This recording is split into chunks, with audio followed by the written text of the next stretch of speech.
네. 일단 영양제 복용에 대한 영양가 있는 궁금증 첫 번째 살펴볼게요. 영양제는 과연 어느 정도 기간 동안 먹어야 효과를 볼 수 있나요? 라는 질문입니다. 박현아 교수님, 적정 복용 기간이 있나요? 시간이나? 네, 요거는 영양제마다 작용이 나타나는 시간이 다릅니다. 일단 뭐 엽산을 드시거나 처분과 같이 영양소로 된 영양제는 먹자마자 몸에 조금씩 농도를 올리는 효과가 있습니다. 그런데 프로바이오틱스, 유산균 같은 제는 이게 유산균이 들어와서 내 장에 장착할 때 걸리는 시간이 최소한 수주거든요. 그래서 2 내지 4주 정도는 먹어봐야 효과가 나타나는지를 알 수가 있고요. 또 많이 물어보시는 게 오래 먹어도 괜찮겠느냐고 이렇게 많이 물어보시거든요. 네. 근데 사실은 이제 건강기능식품은 약품이 아니기 때문에 처음에 약간 부작용이 없다면 사실은 계속 드셔도 크게 문제는 없습니다만 우리가 건강기능식품 먹으면서 살다가 어떤 병에 걸려가지고 치료를 받을 수 있고 약을 또 드실 수가 있잖아요. 이럴 때는 혹시 부작용이 없을지 계속 먹을지 끊을지 줄일지를 다시 한번 생각해 보셔야 될 때입니다. 네, 그럼 영양제에 대한 궁금증 두 번째도 보도록 하겠습니다. 네. 많은 분들이 이걸 궁금해하시는데 어머 네. 세 번째게 세 떨어지네요. 번째로 가릴게요. 네, 영양제 먹을 때 네. 과일 주스나 커피, 차와 먹어도 되나요? 사실 자주 드시다 보니까 그냥 옆에 있는 액체로 같이 드시는 분들이 있는데 괜찮을까요, 맞아요. 네. 박교희 교수님? 네, 뭐 물론 드셔도 되긴 하는데요. 이제 약이나 영양제 같은 경우는 물과 함께 드시는 것이 가장 좋습니다. 우리가 커피나 차 같은 데는 카페인이 들어 있잖아요. 이 네. 카페인이 또 특정 영양 성분을 이제 흡수하지 못하게 하고 배설하게 할 수도 있기 때문에 조금은 주의를 하셔야 되고 특히 차 같은 데는 탄닌 성분이 들어있어요. 이 탄닌 성분은 금속 성분을 흡착하는 그런 성질이 있기 때문에 이게 무기질 같은 경우를 흡착해서 밖으로 빼내기 때문에 아무래도 그런 약효를 좀 적게 할 수 있는 그런 문제가 있습니다. 네, 칼슘이나 우리가 철분 같은 경우는 몸에 흡수가 잘 안 되는 그런 대표적인 영양소인데요. 이게 커피나 이런 거와 함께 만약에 섭취를 하시게 되면 이게 약효가 떨어질 수 있기 때문에 가능하면은 시간을 한 2시간 정도 시간 간격을 두고 섭취를 하시는 게 좋겠고 반면에 또 이런 약제가 오렌지 주스 드시면 또 오히려 흡수가 잘 될 수 있는데 이게 오렌지 주스 안에 들어있는 비타민 C 성분이 이제 철분이나 이런 것들을 좀 더 잘 흡수할 수 있게 되기 때문에 약간은 좀 다를 수는 있습니다. 그렇군요. 네.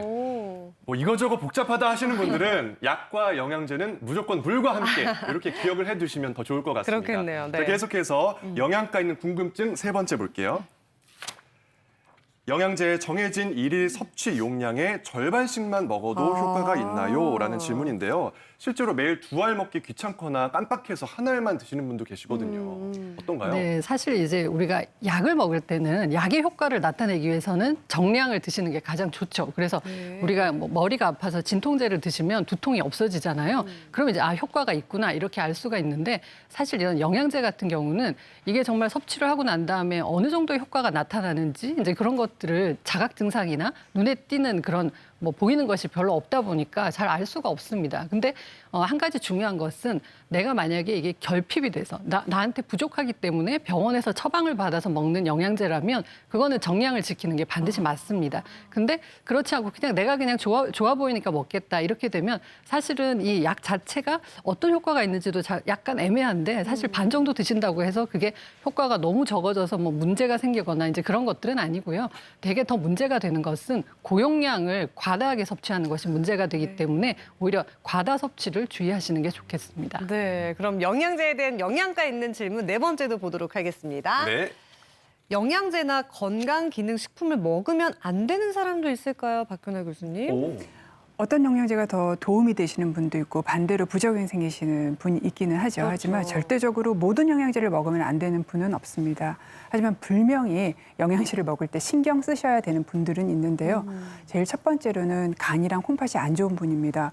모든 약과 영양제는 먹으면 일단 간으로 가서 콩팥으로 배출이 됩니다. 그렇기 때문에 영양제까지 넣어주게 되면은 간과 콩팥이 해야 되는 일이 더 늘어나게 되니까 더 부담을 주는 거죠. 네. 그리고 두 번째, 영양제가 꼭 주의해야 되는 분들은 임신하시거나 수유하시는 분들, 이분들은 주치의가 이거 드세요라고 얘기한 영양제가 아닌 것은 드시지 않는 게 가장 좋습니다.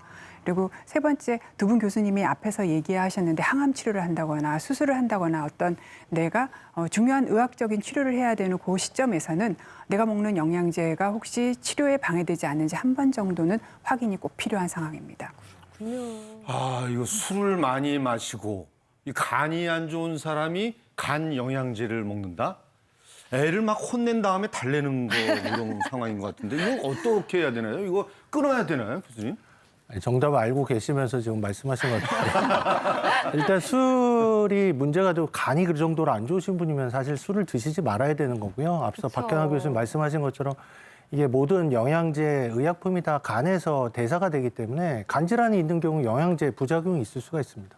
정답은 술을 끊으시고 영양제는 따로 드시지 말고 전문 치료를 받으시라 이렇게 말씀드리고 싶습니다. 답을 알고 있는 것 같기도 하고 우리가 원래 그렇죠. 헷갈리네요. 명심하겠습니다, 저희도. 네, 마지막 궁금증 보도록 할게요.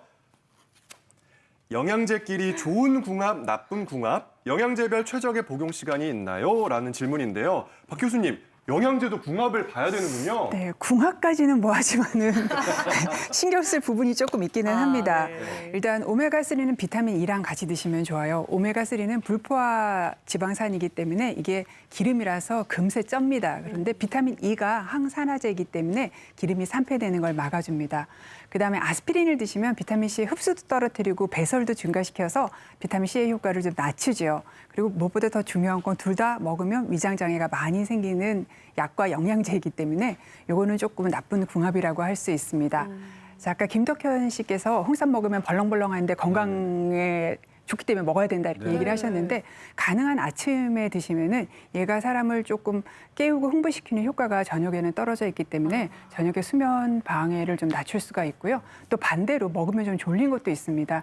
칼슘과 마그네슘은 이완을 시키기 때문에 아침에 칼슘제를 드시고 막 내가 왜 이렇게 병든 딱처럼 졸아요 하면서 물어보시는 분도 있거든요. 그래서 이런 것들은 저녁에 드시면 더 숙면에 도움이 됩니다. 그다음에 식후에 드시면 좋은 영양제로는 비타민 C랑 오메가3가 있는데 이유는 다릅니다. 비타민 C는 위장 장애가 있기 때문에 밥과 함께 드시는 게 좋고 오메가3는 음식이 있어야 흡수가 더 잘 되기 때문에 밥과 함께 드시는 게 좋습니다. 네.